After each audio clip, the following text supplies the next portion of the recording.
Il nous reste à peu près 5-7 minutes. On va ouvrir le chapitre diplomatie hors de Côte d'Ivoire. Et là, je pense qu'il y a beaucoup à dire. On va commencer par Daouda. Excellence, tout à l'heure, vous parlez de l'économie ivoirienne qui est au vert. Ça fait l'addition de l'économie du Cameroun et celle du Sénégal. Mais aujourd'hui, on assiste en fait à un refroidissement diplomatique entre les juntes du Niger, du Burkina, du Mali et la Côte d'Ivoire et plus loin la CEDEAO. Aujourd'hui, quel rôle, selon vous, l'Élysée peut jouer dans le dans le réchauffement. Voilà, dans le réchauffement. Quel rôle qui peut jouer? L'Élysée, la France. La France, tout court. Oui, la France, tout simplement. Bon, là, Peut jouer dans le réchauffement de cette crise diplomatique entre les États. d'abord, c'est pas à la France de jouer un rôle dans cette crise. C'est à la CEDEAO de le faire. C'est au chef d'État de la CEDEAO de le faire. Et c'est ce qu'ils ont fait il y a quelques jours à Abuja, où ils ont pris un certain nombre de mesures qui sont les mesures décidées pour la région. Et puisque la région a pris ces mesures, c'est que la région estime qu'elles sont positives pour la région. Et donc, nous nous associons, nous respectons ces mesures. Nous sommes dans un moment pas simple avec les juntes. Et je vous remercie d'avoir dit ça. Absolument. Je fais une différence. C'est pas avec le Burkina, c'est pas avec le Mali, c'est pas avec le Niger. Pas avec les peuples, mais plutôt avec les pouvoirs en place. C'est avec ici un capitaine, là un colonel, là un général. Ici en Côte d'Ivoire, il y a 15 ans, la situation était en bas. Aujourd'hui, elle est ce qu'elle est. Aujourd'hui, dans les 3 pays que je viens de citer, les relations sont pas bonnes, mais qui nous dit que dans quelques années, les choses n'iront pas mieux. Absolument. Donc, sérénité et surtout, c'est à la région de décider ce qui est bon pour elle. Très bien. Herman, faut terminer. Hein. Beaucoup font le procès de la France, l'accusant de tirer certaines ficelles du jeu politique dans ses anciennes colonies. Ce qui conduit visiblement à une volonté une volonté de rupture de certaines populations. Daouda parlait tout à l'heure de l'attitude des juntes dans la sous-région. Quel reproche, je vais vraiment pas regarder ce que ces juntes-là font, mais quel reproche la France se fait-elle et puis comment est-ce qu'elle entend régler, réchauffer ou bien rendre stable sa relation avec ces nations-là. Et puis, la question du 43e mois, par exemple. Il ferme ou il ferme pas? C'est plus compliqué que ça. Mais d'abord, concernant le Burkina, le Mali, le problème dans ces pays, c'est la progression du terrorisme. Et quel terrorisme? C'est à la fois Daesh et Al-Qaïda. C'est ça. On pourrait imaginer que dans un moment comme celui-là, difficile, on assiste à la construction d'une coalition. On appelle le monde à la rescousse. Or, c'est le contraire qui s'est passé au Mali. C'est pas que les Français qui sont partis, à qui on a demandé de partir, mais c'est aussi les Nations Unies. Oui. C'est aussi la CEDEAO. C'est aussi l'Europe. Alors qu'il faudrait s'unir. Il faudrait être ensemble, le monde. Le problème n'est pas un problème d'un pays ou d'un autre, c'est le problème du monde.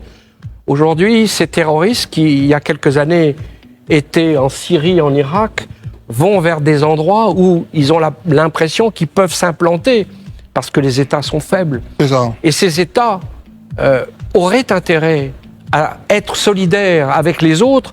La Côte d'Ivoire, à plusieurs reprises, a proposé son soutien au Burkina, qui n'a pas tendu la main. La Côte d'Ivoire a été patiente dans l'affaire des 49. Bien sûr. Hein? Franchement. La Côte d'Ivoire continue à fournir de l'électricité au Mali. Donc voilà. La question du BIMA, c'est autre chose. Hein? En tout cas, on ne va pas fermer. Sur le BIMA. On va pas fermer le BIMA.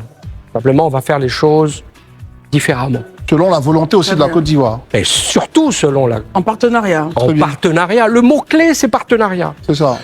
Que souhaite la Côte d'Ivoire pour elle-même?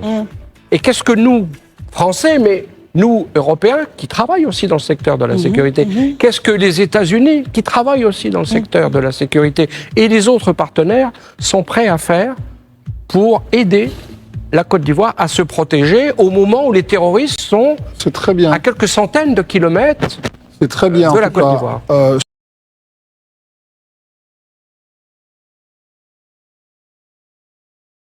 Monsieur, très bien, merci les amis. Vous venez d'écouter l'ambassade de la France en Côte d'Ivoire. Monsieur l'ambassade a touché un point très important, ce qui concerne l'union des pays à lutter contre ces problèmes de sécurité. Ce qu'il dit, c'est vrai, on ne va pas s'y mentir. Pour bien mener ces luttes, nous avons besoin d'une organisation qui nous accompagne, on a besoin de ces pays. Mais la question qu'on s'y pose, franchement, ça fait combien d'années que ces pays ont ces besoins? Et pourtant, ces partenaires n'ont pas été en mesure de résoudre ces problèmes. Voilà le dilemme où nous nous sommes trouvés maintenant. Ces pays n'ont pas voulu quitter la France, la CEDEAO.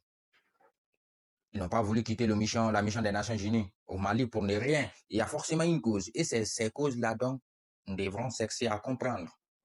En tant que ces causes-là ne sont pas à résoudre, cessons de blâmer ces pays, ces nouvelles autorités. Ils ont raison de réagir comme ils réagissent maintenant.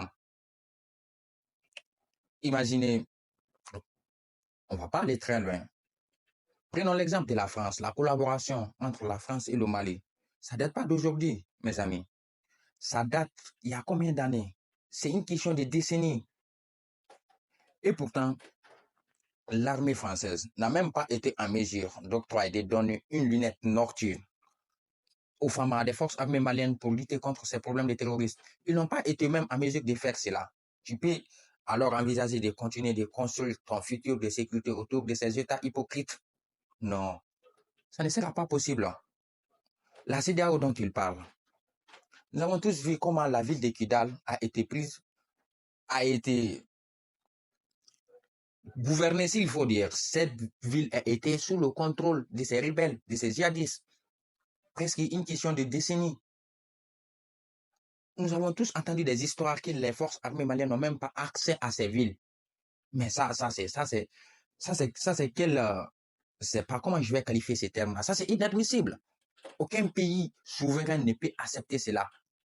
Alors, vous voulez qu'ils continuent de construire leur futur, leur sécurité avec vous. Ça, c'est pas possible. La CEDEAO n'a même pas été en mesure de féliciter le Mali pour sa prise de Kidal. Et cette CEDEAO, qu'est-ce qu'elle fait? C'est que ça a imposé des sanctions illégitimes à ces peuples. S'il faut dire, c'est pas des dirigeants. Ils s'en foutent. Leur vie est faite déjà. Ils n'ont pas de problème. Mais c'est le peuple qui a des problèmes. Et la CEDEAO est censée travailler pour le peuple, pas contre le peuple. Mais nous constatons que cette CEDEAO travaille contre les peuples de ces régions. Vous comprenez les réactions?